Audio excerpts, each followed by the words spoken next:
उल्हासनगर महानगर पालिका की परिवहन सेवा के तहत शहर में 10 बसें चल रही हैं। पिछले कई वर्षों से उल्हासनगर शहर में कोई सार्वजनिक परिवहन सेवा नहीं थी और शहरवासियों को महंगी यात्रा करनी पड़ती थी।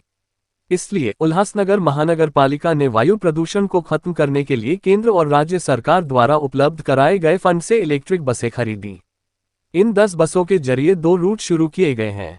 इसमें 2 किलोमीटर की दूरी के लिए 5 रुपये और 28 किलोमीटर की दूरी के लिए 35 रुपये की क्रमिक वृद्धि की गई है। महिलाओं और दिव्यांगों के लिए छूट दी जा रही है।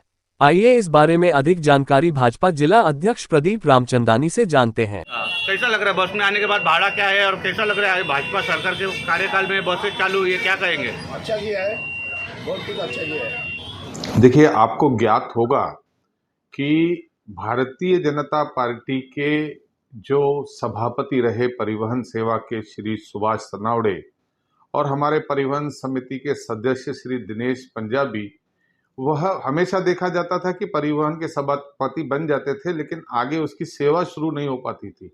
उन लोगों ने बहुत प्रयास किया और बहुत सारी चीज़ें उन्होंने करने के प्रयास की और उसके बाद मुझे खुशी है, कई बार जो हमारे आयुक्त थे अजीत शेख ने भी कहा कि परिवहन के लोगों की बहुत ज़्यादा मेहनत थी, इसके लिए हम उल्लासनगर में बस सेवा शुरू कर पाए।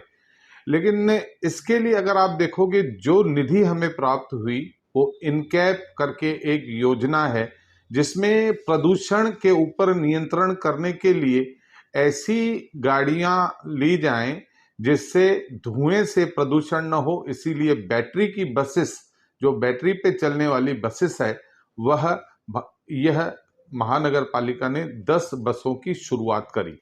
और 10 बसों की जब शुरुआत होती है तो इसका फायदा व्यापारियों को पड़ता है, गौर गरीबों को पड़ता है। देखिए, और कोई भी बस के अलावा और कोई भी साधन से अगर कोई प्रवास करता है तो कम से कम उसको 1 से 5 नंबर पहुंचने के लिए 100 रुपए खर्च करने पड़ते हैं और मात्र आज ये सफर केवल 20 से 25 रुपए में हो रहा है। तो व्यापारिक शहर हैं, बहुत सारे जगहों पर लोग एक जगह से 1 नंबर से 5 नंबर अपना सामान खरीदने के लिए या अपने रिश्तेदारों के जाने के लिए, यह उन लोगों के लिए बहुत बड़ा फायदा हुआ है। और मुझे खुशी इस बात की है कि यह केवल आने वाले दिनों में यह 10 बसों तक सीमित नहीं होगी, 100 बसेस जो हैं और भी यहाँ पर आने वाली हैं। और जब ये 100 बसेस आएंगी तब तो मतलब बड़े बड़े शहरों में, यहाँ से उल्लासनगर से नवी मुंबई, उल्लासनगर से पनवेल, उल्लासनगर से भिवंडी, उल्लासनगर से बदलापुर, उल्लासनगर से कवर, जो भी MMRDA के जो भी रास्ते हैं उन पर ये चलाई जाएंगी बसें। इससे शहर में व्यापार बढ़ेगा और शहर खुशहाल होगा। फिलहाल जो 10 बसें चल रही है उसका भी एक अच्छी तरह से नियोजन किया गया है।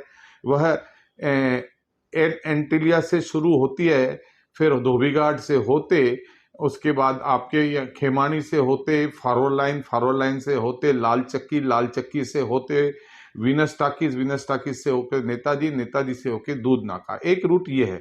दूसरा रूट यह है कि 1 नंबर बस स्टॉप से होते हुए आप गोल मैदान से नेहरू चौक से आप आ जाइए शिवाई चौक से 7 section Powai, 4 number OT, Venus talkies, Netaji चौक और नेताजी चौक के बाद दूध नाका। इस तरह से 2 रूटों पे बहुत अच्छी तरह से बसें चल रही हैं। लोगों का प्रतिसाद भी अच्छा है और इसको देखते हुए अभी इसी निधि के आधार पर बस अच्छे बड़े 3 बस डेपो तैयार करने के अभी टेंडर हुए हैं, जिसमें करीबन 12-13 करोड़ के टेंडर हुए हैं। एंटीलिया में नया बस डिपो बनेगा, उसके अलावा आप देखेंगे अजमेरा में नया डिपो बनेगा और उल्लास स्टेशन पे नया डिपो बनेगा।